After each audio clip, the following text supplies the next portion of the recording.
मोकामा गोपालगंज दोनों सीट हम लोग जीत रहे हैं। कल के रोड शो के बाद कई भाजपा के बड़े नेताओं का मुझे फ़ोन आया है। पापा जहाँ कहीं भी हैं उनके आशीर्वाद की वजह से जब मैं इतनी विपरीत परिस्थिति से निकल गया तो मैं आगे का भी संघर्ष कर लूँगा अच्छे से। कि मुख्यमंत्री नीतीश कुमार जी ने किस तरीके से उन्हें अपमानित करने का काम किया, उनके जीते जी ही नहीं उनके निधन के बाद। उपचुनाव में चिराग की एंट्री ने सियासी भूचाल ला दिया है और चिराग पासवान भी अब अपना दमखम अपना रहे हैं और आज चिराग पासवान गोपालगंज जाएंगे, प्रचार प्रसार करेंगे। आज प्रचार प्रसार का अंतिम दिन है और चिराग पासवान की एंट्री ने महागठबंधन में खलबली मचा दी। लगातार जो महागठबंधन के तमाम नेता हैं वो आरोप लगा रहे हैं कि चिराग पासवान जो है वो अपने पिता का अपमान भूल गए हैं।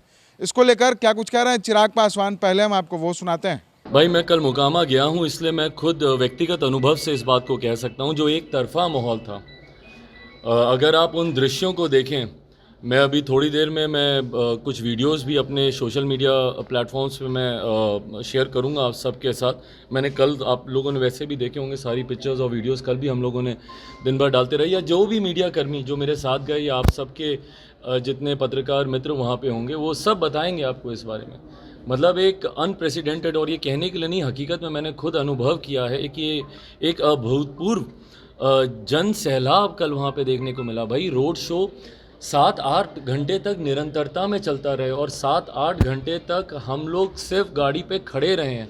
1 मिनट की फुर्सत या 1 मिनट का पैच ऐसा नहीं था जहाँ पे कि मैं या प्रत्याशी वहाँ पे सोनम जी हम लोग बैठे हों या हम लोग रुके हों।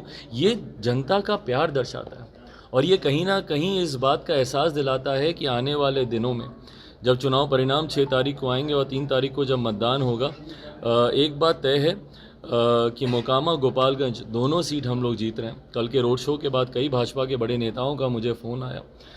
कल के बाद से जो एक नई परिस्थिति भी वहाँ पे बनी है, ये भी अपने आप में दर्शाता है कि दोनों जगह जीत हम लोग की, बीजेपी के कैंडिडेट्स की सुनिश्चित है। जीत के मार्जिन के लिए अब हम लोग को प्रयास करना होगा कि कितना उसको बढ़ा सकते। चिराग, आरजेडी कह रही है कि चिराग पासवान ने अपने पिता का सम्मान नहीं किया। जिस तरीके से दिल्ली में बीजेपी के पुलिस के द्वारा मूर्तियों को तोड़ा गया रामविलास पासवान के, और उसी बीजेपी के लिए चुनाव प्रचार करने जा रहे हैं। भाई चिराग पासवान की लड़ाई व्यक्तिगत लड़ाई कभी भी नहीं है और ना कभी रहेगी। मैं व्यक्तिगत हितों को, व्यक्तिगत स्वार्थों को ना मैंने कभी ऊपर रखा है, ना मुझे ऊपर रखने की ज़रूरत है। भाई मेरे नेता का आशीर्वाद मेरे व्यक्तिगत हितों के संरक्षण के लिए बहुत है। पापा जहाँ कहीं भी हैं उनके आशीर्वाद की वजह से जब मैं इतनी विपरीत परिस्थिति से निकल गया तो मैं आगे का भी संघर्ष कर लूँगा अच्छे से।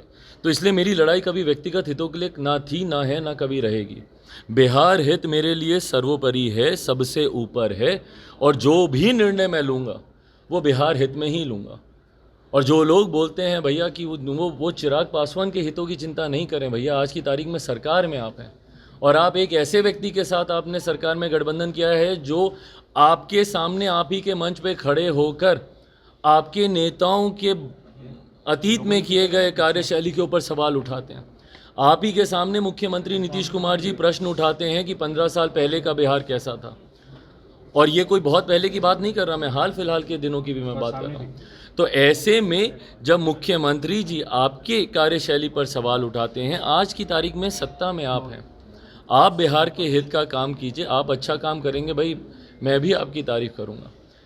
पर चिराग पासवान कभी भी व्यक्तिगत हितों या व्यक्तिगत स्वार्थों के लिए कभी भी कोई निर्णय नहीं लेगा। जो भी निर्णय होगा वो सिर्फ और सिर्फ बिहार हित में लिया गया। उन्होंने ये भी कहा है कि चिराग पासवान भूल सकते हैं लेकिन रामविलास पासवान के समर्थक नहीं भूल सकते, और मोकामा और गोपालगंज में वो पता चल जाएगा। बिल्कुल, और रामविलास पासवान जी के समर्थक कभी नहीं भूल पाएंगे कि मुख्यमंत्री नीतीश कुमार जी ने किस तरीके से उन्हें अपमानित करने का काम किया। उनके जीते जी ही नहीं उनके निधन के बाद गोपालगंज और मोकामा के समर्थक मुख्यमंत्री नीतीश कुमार जी के दिए गए कल के बयान को भी याद रखेंगे कि किस तरीके से उनके निधन के बाद उनके व्यक्तिगत पारिवारिक रिश्ते संबंधनों के ऊपर उंगली उठाई गई और जो अच्छे तरीके से नहीं उठाई गई है।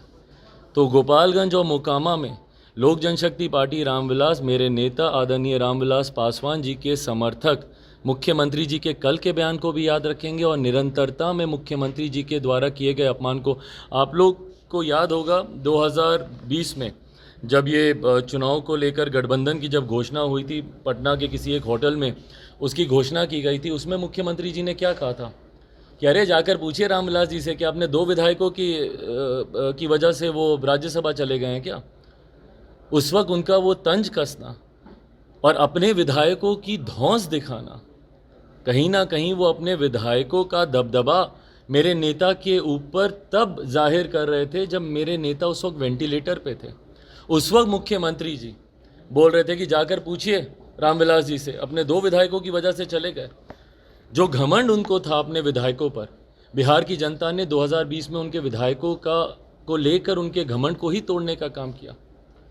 जो उस वक्त वो घमंड से बोलते थे कि हमारे इतने विधायक, हमारे विधायकों ने इनको जिताकर राज्यसभा भेजा, बिहार की जनता ने उनके विधायकों की संख्या आधी से ज़्यादा कम कर दी, तीसरे नंबर की पार्टी इनको बना दी। तो सही बोल रहे हैं राजद के नेता, गलत नहीं बोल रहे हैं, सही बोल रहे हैं कि गोपालगंज और मोकामा के लोग इस बात को भूलेंगे नहीं, मेरे नेता के समर्थक इस बात को भूलेंगे नहीं। चिराग पासवान ने सीधे तौर पर कहा है कि उपचुनाव में जीतेगा कोई तो वो है भारतीय जनता पार्टी, क्योंकि महागठबंधन की सरकार क्या कर रही है वो सभी को पता है। चोरों को शरण दे रहे हैं मुख्यमंत्री नीतीश कुमार, और ये ऐसी गठबंधन है जिसमें एक दूसरे के खिलाफ एक मंच पर ही सवाल खड़े किए जा रहे हैं। नीतीश कुमार ही तेजस्वी यादव के साथ जिस मंच को साझा कर रहे हैं, उसी मंच पर नीतीश कुमार लालू राबड़ी शासनकाल को याद करते हुए और ये कहते हैं कि बिहार में उस वक्त गुंडा राज था। तो इस महागठबंधन को जनता नकारेगी और भारतीय जनता पार्टी ही वहां जीतेगी। अब बस हमें ध्यान देना है तो सिर्फ और सिर्फ वोटों की मार्जिन पर। अब उपचुनाव में क्या कुछ अपडेट्स होंगे, वो तमाम अपडेट्स हम आपके साथ जरूर साझा करेंगे। तब तक के लिए बने रहें द एसडी न्यूज़ के साथ और देखते रहें द एसडी न्यूज़।